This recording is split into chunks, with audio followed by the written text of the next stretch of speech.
Hello student, welcome back to my channel. कैसे हैं आप सभी लोग। आप लोग की एमआरएस के प्रीवियस ईयर के क्वेश्चंस चल रहे थे, जिसमें आप लोग का टीचिंग एप्टीट्यूड का पेपर भी मैंने सॉल्व करवा दिया है। जो टीजीटी पीजीटी में डिजिटल लाइब्रेरियन में जो भी आपके क्वेश्चंस पूछे गए थे वो आपके सारे कंप्लीट हो गए हैं। आईसीटी के क्वेश्चंस भी मैंने आप लोगों को करा दिए हैं। अब आप लोग का जनरल हिंदी, जनरल अवेयरनेस और रीजनिंग चल रहा है।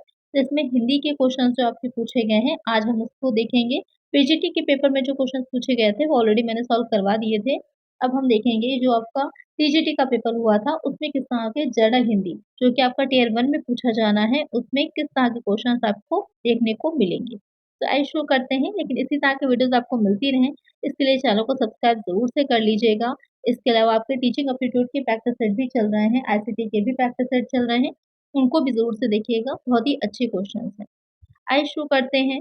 जैसा जैसा कि आपको पता ही है, इसमें सबसे पहले जो आपको पूछा जाएगा एक पैराग्राफ आएगा। उस पैराग्राफ को पढ़ना है आपको और उससे रिलेटेड 2-3 क्वेश्चंस होंगे, उसको सॉल्व करना है। तो देखते हैं कि इस पैराग्राफ में क्या पूछा गया है। दूसरों को उपदेश देना बहुत ही सरल है, मगर उन उपदेशों को व्यवहार में लाना कठिन होता है। बहुत से लोग ऐसे हैं जो मंच पर खड़े होकर लोगों को सदाचार, ईमानदारी और कर्तव्य निष्ठा पर लंबे लंबे उपदेश देते हैं, पर स्वयं कभी उन पर आचरण नहीं करते। मीन्स कहने का ये है कि दूसरों को उपदेश देना, प्रवचन देना बहुत ही आसान होता है, लेकिन जब खुद उसको फॉलो करने की बात आती है तो बहुत मुश्किल हो जाता है। और बहुत से इस तरह के लोग हैं जिसमें आपने देखा होगा ज़्यादातर तो नेता ही होते हैं जो भी भाषण देते हैं, एक्चुअल में वो पूरी तरह नहीं होता। तो दूसरों को उपदेश तो देते हैं कि हमको सदाचार से काम लेना चाहिए, बहुत ऑनेस्ट ईमानदार रहना चाहिए, कर्तव्यनिष्ठ होना चाहिए, लेकिन स्वयं वैसे वो नहीं होते हैं। यदि उपदेशकर्ता की कथनी और करनी में अंतर ना हो, अर्थात वो जो कुछ कह रहे हो वो उस पर स्वयं अमल करके भी दिखाएं, तब उसकी बात का प्रभाव भाषण से कहीं अधिक पड़ेगा। यानी कि कब वो ज़्यादा इफेक्टिव होगी, अगर वो खुद उस काम को वैसे करे और उसके बाद हम उसको देख के फॉलो करें, वैसा ही अनुकरण करें।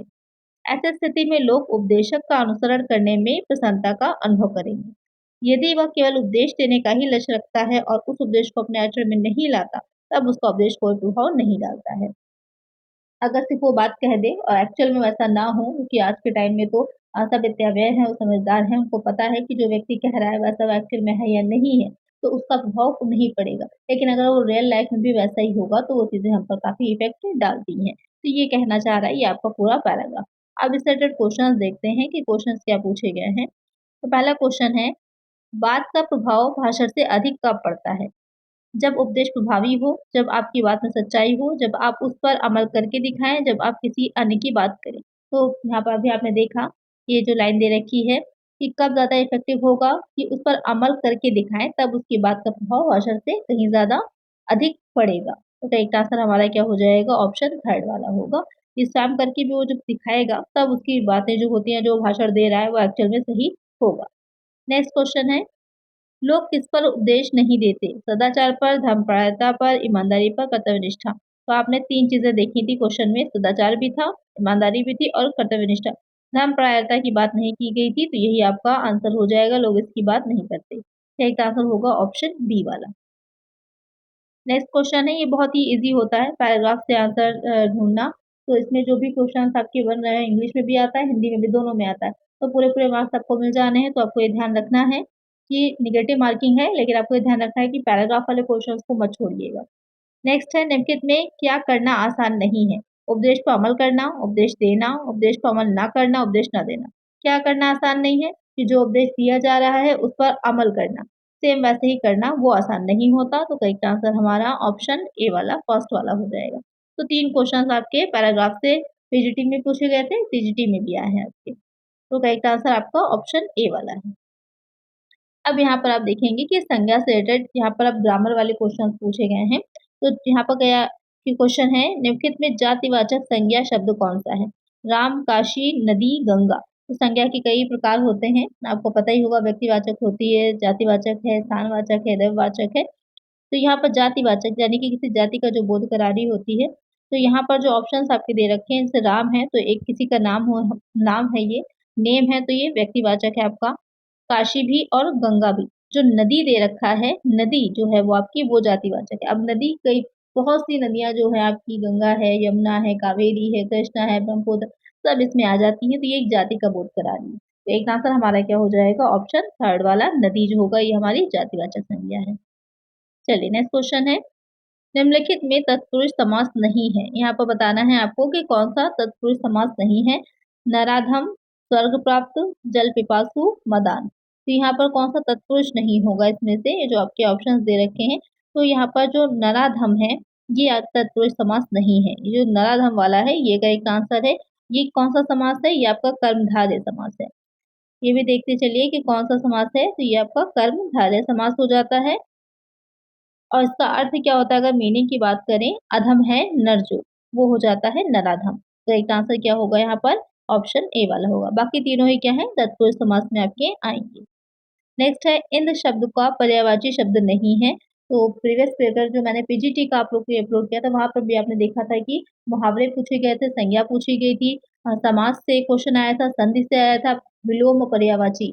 इतना जरूर तैयार कर लीजिएगा, बहुत ही इंपॉर्टेंट है। इससे क्वेश्चन आपके प्रीवियस ईयर में पूछे गए हैं।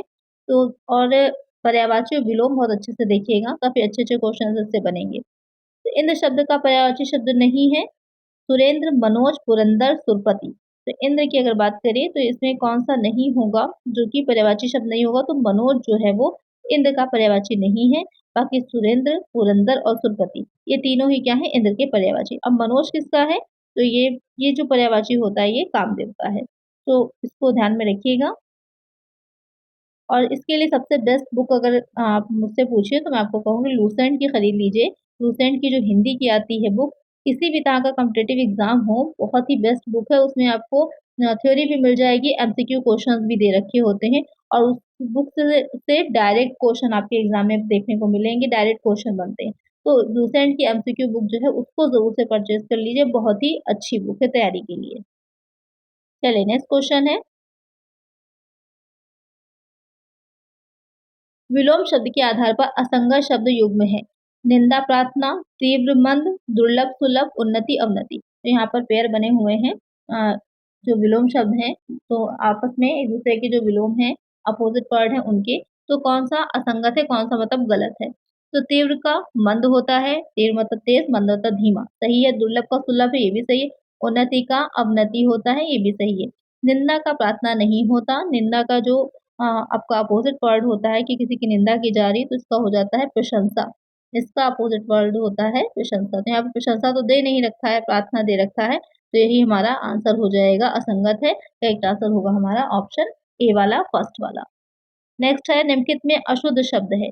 यहाँ पर इसमें से कौन सा वर्तनी में शुद्ध है, गलत लिखा हुआ है। धोखा, हिंदुस्तान, दुष्कर, सीधा, साधा। तो यहाँ पर धोखा वर्ड भी सही है, हिंदुस्तान वर्ड भी करेक्ट है, दुष्कर भी सही है। गलत क्या है, गलत क्या है, तो इसमें सीधा साधा जो लिखा है ये गलत है। सीधा साधा नहीं होता है, इसको अगर कहा जाए कि कैसे लिखा जाएगा, तो सीधा और सादा ये होता है। अब ये सब बोलचाल के आम वर्ड हैं जो हम लोग डेली लाइफ में यूज तो करते हैं, लेकिन इतना ध्यान नहीं दिया जाता है कि लिखा कैसे जाता है। तो बहुत से बच्चों को लगे कि साधा ये वर्ड सही है, जैसे किसी ने उसमें आंसर हिंदुस्तान लगाया, क्योंकि हिंदुस्तान जब वो करेक्ट लिखा हुआ वो गलत नहीं, गलत जो है वो सीधा सादा, धा नहीं होता है, यहाँ पर दा होता है। तो करेक्ट आंसर हमारा ऑप्शन फोर्थ वाला हो जाएगा, जो कि अशुद्ध होगा।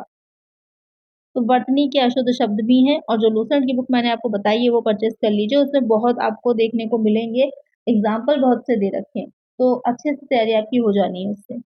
नेक्स्ट है, निम्नलिखित में स्वर संधि वाला शब्द नहीं है, यानी ये किसमें जो है वो स्वर संधि नहीं है। परमार्थ में, कुशासन में, वार्तालाप में, तल्लीन में। तो इसमें कौन सा नहीं है, तो जो तल्लीन दे रखा है ये व्यंजन संधि है, ये आपकी व्यंजन संधि है, स्वर संधि नहीं है। इसका संधि विच्छेद क्या होता है, तत् धन लीन होता है, ये व्यंजन संधि है, ये इसका संधि विच्छेद हो जाएगा। तो करेक्ट आंसर हमारा ऑप्शन डी वाला है। और परमार्थ, कुशासन और वार्तालाप ये तीनों ही क्या है, स्वर संधि में आते हैं। इसमें तल्लीन का तो आपने देख लिया कि तत् धन लीन होता है। बाकियों का भी एक बार देख लीजिए, कोई और भी पूछ सकता है या संधि विच्छेद भी आपसे पूछ सकता है। जैसे परमार्थ का क्या हो जाएगा, है तो स्वर संधि, लिखा कैसे जाता है, तो इसका जो संधि विच्छेद होता है परम धन अर्थ हो जाता है। और जो कुशासन होता है उसकी अगर हम बात करें तो कुश धन आसन, ये इसका संधि विच्छेद होता है, इस तरह से लिखा जाएगा। और लास्ट वाला जो आपका वार्तालाप है उसका क्या होगा, संधि विच्छेद अगर हम कहें तो वार्ता धन आलाप हो जाता है। तो कुछ इस तरह से इसका संधि विच्छेद किया जाएगा, इसको भी ध्यान में रखिएगा। हो सकता है आपसे संधि विच्छेद पूछ लिया ऑप्शन दे रखे हो, तो वहाँ पर आपको ये भी ध्यान में रहेगा। तो यहाँ पर का आंसर ऑप्शन डी वाला था। चलिए नेक्स्ट क्वेश्चन है, सोने में सुहागा मुहावरे का सटीक अर्थ क्या होता है? अच्छी चीज का और अच्छा हो जाना, लाभ का दोगुना हो जाना, सोने में सुहागा मिलाना, किसी को अत्यधिक लाभ पहुंचाना। तो सोने में सुहागा जो होता है उस मुहावरे का सटीक अर्थ अगर हम कहें कि क्या रहेगा, तो अच्छी चीज का और अच्छा हो जाना। तो एक आंसर क्या हो जाएगा, ऑप्शन ए हो जाएगा। जैसे कि आपका टीयर 1 क्लियर हो, लेकिन सिर्फ क्लियर ही नहीं हो, साथ साथ आप टॉप भी कर जाए, तो क्या कहा जाएगा, सोने में सुहागा होना कहा जाएगा। तो आई होप आप सभी बच्चे जो भी स्टूडेंट देख रहे हैं मेरी वीडियो को, सभी लोग अच्छे मार्क्स से क्लियर करें और आप लोग का टीयर 1 बहुत अच्छे मार्क्स से क्लियर हो। ऐसे तो ये सिर्फ क्वालिफाइंग नेचर का है, लेकिन फिर भी आपको मार्क्स अच्छे लाने जिससे कि आप क्वालिफाई कर सकें टीयर 2 के लिए। तो आप लोग ज़्यादा से ज़्यादा बच्चे सक्सेसफुल हो, मेरे ही आप लोग के लिए कामना रहेगी। तो अच्छे से तैयारी करिएगा, इसीलिए मैं सारे प्रीवियस ईयर आप लोग को अलग-अलग जो है प्रोवाइड करवा रही हूँ, जिससे कि एक सब्जेक्ट एक जगह पर आपको मिल जाए, तो आप लोग को तैयारी करना आसान रहेगा। तो यहाँ पर ये इसके 10 क्वेश्चंस जो आए थे जनरल हिंदी में वो कंप्लीट होते हैं। इंग्लिश की अलग से आएगी और हिंदी की जितने भी क्वेश्चंस आप प्रीवियस ईयर मुझे मिलेंगे वो सारे ही मैं आप लोग को प्रोवाइड कराऊँगी, जिससे कि आप देख सकें कि पैटर्न क्या रहा है। तो आज की वीडियो में इतना ही। इसमें से कितने क्वेश्चंस आपके करेक्ट हुए हैं ज़रूर से कमेंट करिएगा और बाकी की वीडियोज़ भी इसी तरह आती रहेंगी। चैनल को सब्सक्राइब कर लीजिए जिससे कि सारी वीडियोज़ आपको मिल जाएँ। चलिए आज की वीडियो में इतना ही, मिलते हैं नेक्स्ट वीडियो में। Thank you.